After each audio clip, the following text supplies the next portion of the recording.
Bonjour tout le monde, je suis Laetitia de la société Agissez pour vos droits. Aujourd'hui, dans le cadre de Mathématiques un jour, une arnaque, je vais vous parler des sites internet de vente de faux bons d'achat. Mais tout d'abord, je vous rappelle que je propose des prestations pour vous accompagner dans la résolution de vos litiges de la vie courante à des prix très abordables et qui vous permettront de récupérer des sommes parfois très importantes. Je vous donne rendez-vous sur mon site web agissezpourvosdroits.fr et notamment dans la foire aux questions où vous aurez toutes les explications nécessaires sur l'utilisation du site et sur les services proposés. Entrons maintenant dans le vif du sujet. Vous avez peut-être vu des publications sur Facebook ou ailleurs de personnes qui vantaient une super réduction dont ils avaient soi-disant bénéficié grâce à un site internet. Peut-être avez-vous eu la curiosité d'aller visiter l'un de ces sites qui était cité afin de comprendre comment bénéficier de la même super réduction. Et malheureusement, certains d'entre vous ont même passé commande sur ces sites, pensant qu'ils achetaient des bons d'achat à prix ultra réduits, valables sur des sites reconnus tels que Zalando ou autres. Il s'agit là d'une arnaque bien ficelée, et l'appât du gain, la précipitation et le manque de vérification de la fiabilité de ces sites a permis aux escrocs de s'en mettre plein les poches à coût de 2 € par-ci et 2 € par-là, fois le nombre de victimes. Que faire si vous êtes tombé dans ce piège? La première chose à faire est de contacter immédiatement votre banque et demander à ce que votre carte soit bloquée. Il faudra la changer car les escrocs ont à présent les coordonnées de votre carte et ils peuvent faire d'autres achats à votre insu. Il faudra également que vous alliez déposer plainte, soit directement auprès des forces de l'ordre, soit par courrier auprès du procureur de la République le plus proche de votre domicile.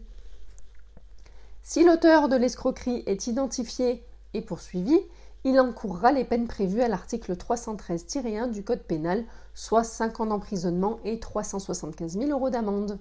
Et si l'escroquerie a été commise en bande organisée, les peines sont portées à 10 ans d'emprisonnement et 1 million d'euros d'amende en application des dispositions de l'article 313-2 du Code pénal.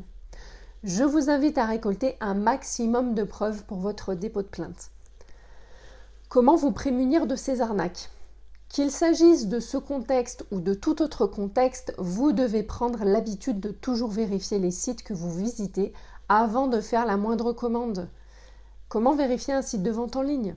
S'il s'agit d'un site français, sachez qu'il est soumis à la législation en vigueur qui impose de faire figurer sur le site un certain nombre d'informations obligatoires. Vous pouvez alors facilement juger du sérieux d'un site en consultant les différentes sections telles que mentions légales, politique de confidentialité, conditions générales de vente, etc.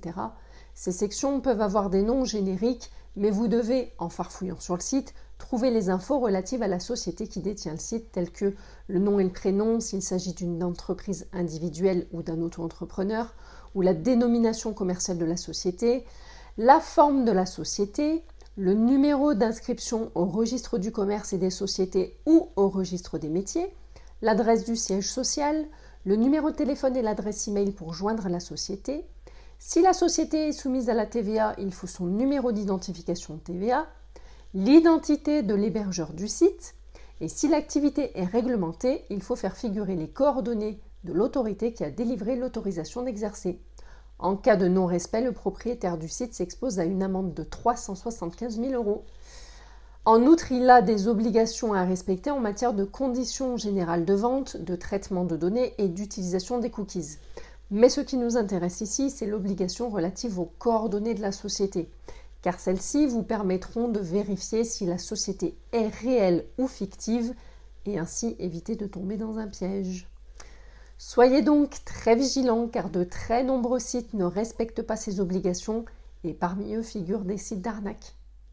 Voilà tout pour ce sujet concernant l'arnaque aux faux bons d'achat. Si vous avez besoin de mes services, rendez-vous sur mon site web, notamment dans la foire aux questions pour en savoir plus sur mes prestations. Vous aider à obtenir gain de cause dans vos litiges sera un réel plaisir. Abonnez-vous, likez, partagez et à très bientôt.